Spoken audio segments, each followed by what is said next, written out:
This is Audible. Recorded Books presents an unabridged recording of So You Want to Be a Wizard by Diane Duane. Narrated by Christina Moore. Prologue. Part of the problem, Nita thought as she tore desperately down Rose Avenue, is that I can't keep my mouth shut. She had been running for 5 minutes now, hopping fences, sliding sideways through hedges, but she was losing her wind.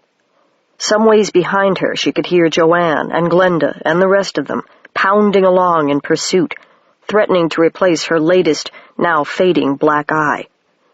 Well, Joanne would come up to her with that new bike, all chrome and silver and gearshift levers and speedometer, odometer and toe clips and water bottle, and ask what she thought of it. So Nita had told her. Actually, she had told Joanne what she thought of her. The bike was all right. In fact, it had been almost exactly the one that Nita had wanted so much for her last birthday. The birthday when she got nothing but clothes.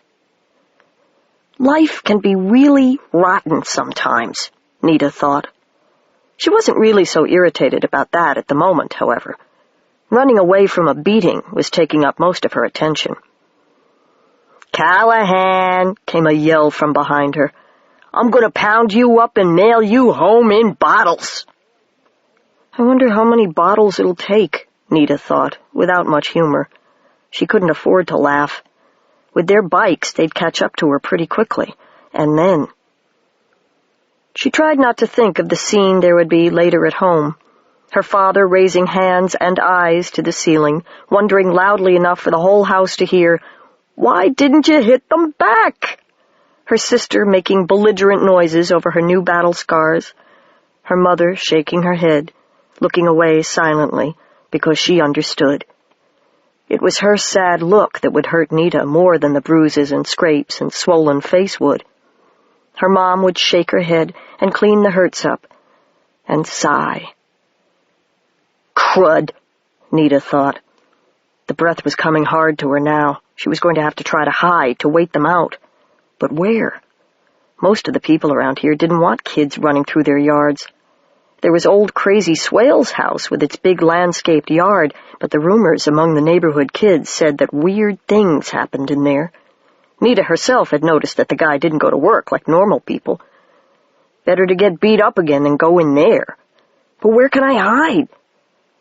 She kept on running down Rose Avenue, and the answer presented itself to her. A little brown brick building with windows warmly alight. Refuge, safety, sanctuary. The library.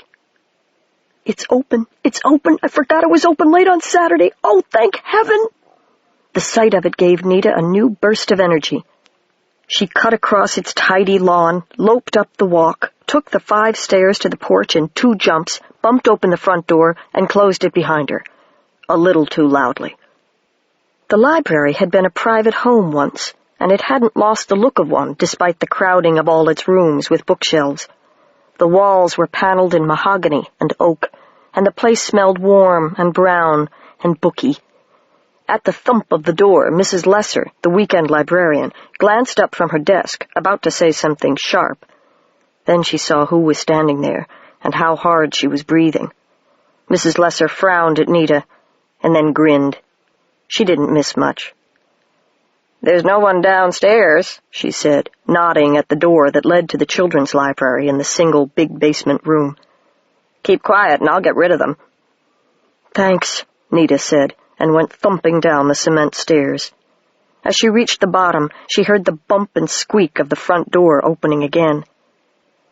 Nita paused to try to hear voices and found that she couldn't. Doubting that her pursuers could hear her either, she walked on into the children's library, smiling slightly at the books and the bright posters. She still loved the place.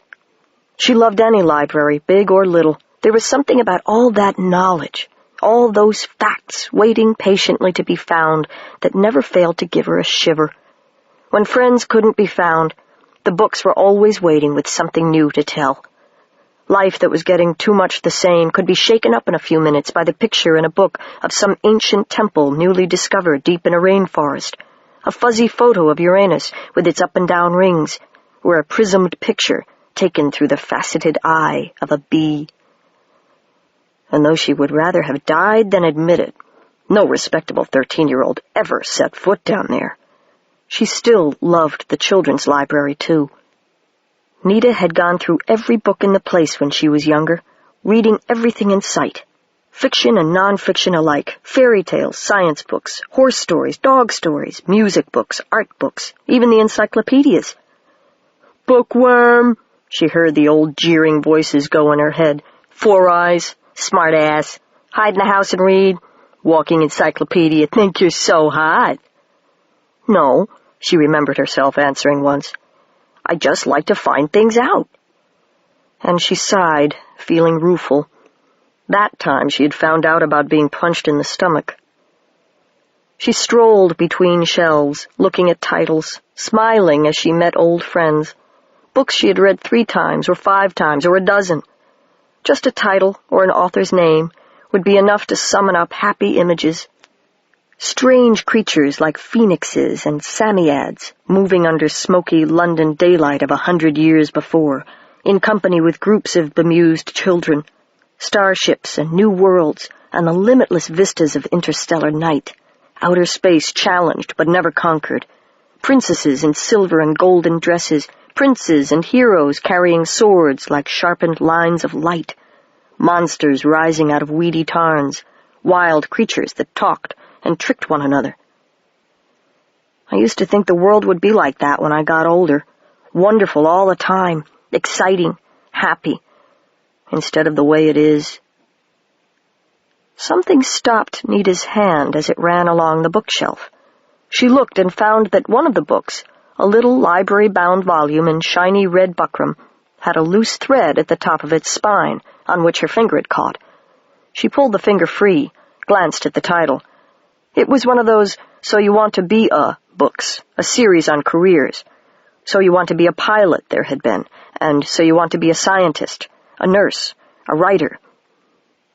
But this one said, "So You Want to Be a Wizard." A what? Nita pulled the book off the shelf, surprised not so much by the title as by the fact that she'd never seen it before. She thought she knew the whole stock of the children's library. Yet this wasn't a new book. It had plainly been there for some time. The pages had that yellow look about their edges, the color of aging, and the top of the book was dusty. So You Want to Be a Wizard. Herndson, the spine said. That was the author's name. Phoenix Press, the publisher. And then, in white ink, in Mrs. Lesser's tidy handwriting, 793.4, the Dewey Decimal number. "This has to be a joke," Nita said to herself. But the book looked exactly like all the others in the series. She opened it carefully so as not to crack the binding, and turned the first few pages to the table of contents. Normally, Nita was a fast reader, and would quickly have finished a page with only a few lines on it, but what she found on that contents page slowed her down a great deal. Preliminary determinations, a question of aptitude. Wizardly preoccupations and predilections. Basic equipment and milieu. Introduction to spells, bindings, and jiasa. Familiars and helpmeets, advice to the initiate. Psychotropic spelling. Psycho what? Nita turned to the page on which that chapter began, looking at the bold-faced paragraph beneath its title. Warning. Spells of power sufficient to make temporary changes in the human mind are always subject to sudden and unpredictable backlash on the user. The practitioner is cautioned to make sure that his/her motives are benevolent before attempting spelling aimed at... I don't believe this, Nita thought. She shut the book and stood there, holding it in her hand, confused, amazed, suspicious, and delighted. If it was a joke, it was a great one. If it wasn't... No, don't be silly. But if it isn't... People were clumping around upstairs, but Nita hardly heard them. She sat down at one of the low tables and started reading the book in earnest. The first couple of pages were a foreword. Wizardry is one of the most ancient and misunderstood of arts. Its public image for centuries has been one of a mysterious pursuit, practiced in occult surroundings and usually used at the peril of one's soul. The modern wizard, who works with tools more advanced than bat's blood and beings more complex than medieval demons, knows how far from the truth that image is. Wizardry, though exciting and interesting, is not a glamorous business, especially these days, when a wizard must work quietly so as not to attract undue attention. For those willing to assume the art's responsibilities and do the work, though, wizardry has many rewards. The sight of a formerly twisted growing thing now growing straight, of a snarled motivation untangled, the satisfaction of hearing what a plant is thinking or a dog is saying, of talking to a stone or a star, is thought by most to be well worth the labor. Not everyone is suited to be a wizard. Those without enough of the necessary personality traits will never see this manual for what it is. That you have found it at all says a great deal for your potential. The reader is invited to examine the next few chapters and determine his/her wizardly potential in detail, to become familiar with the scope of the art, and finally, to decide whether to become a wizard. Good luck. It's a joke, Nita thought.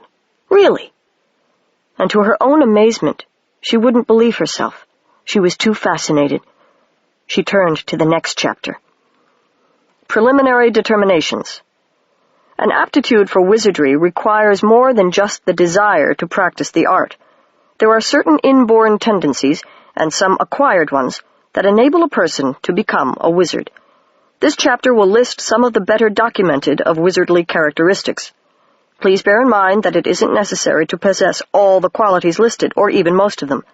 Some of the greatest wizards have been lacking in the qualities possessed by almost all others, and have still achieved startling competence levels. Slowly at first, then more eagerly, Nita began working her way through the assessment chapter, pausing only to get a pencil and scrap paper from the checkout desk, so that she could make notes on her aptitude. She was brought up short by the footnote to one page. Where ratings are not assigned, as in rural areas, the area of greatest population density will usually produce the most wizards, due to the thinning of world walls with increased population concentration. Nita stopped reading, amazed. Thinning of world walls. Were they saying that there are other worlds? Other dimensions, and that things could get through? Things or people? She sat there and wondered. All the old fairy tales about people falling down wells into magical countries, or slipping backward in time or forward into it, did this mean that such things could actually happen? If you could actually go into other worlds, other places, and come back again? Who would believe anybody who came back and told a story like that, even if they took pictures? But who cares, she answered herself fiercely. If only it could be true. She turned her attention back to the book and went on reading, though skeptically. The whole thing still felt like a game. But abruptly, it stopped being a game, with one paragraph. Wizards love words. Most of them read a great deal, and indeed one strong sign of a potential wizard is the inability to get to sleep without reading something first. But their love for and fluency with words is what makes wizards a force to be reckoned with. Their ability to convince a piece of the world, a tree, say, or a stone, that it's not what it thinks it is, that it's something else, is the very heart of wizardry. Words skillfully used, the persuasive voice, the persuading mind, are the wizard's most basic tools. With them, a wizard can stop a tidal wave, talk a tree out of growing or into it, freeze fire, burn rain, even slow down the death of the universe. That last, of course, is the reason there are wizards. See the next chapter. Nita stopped short.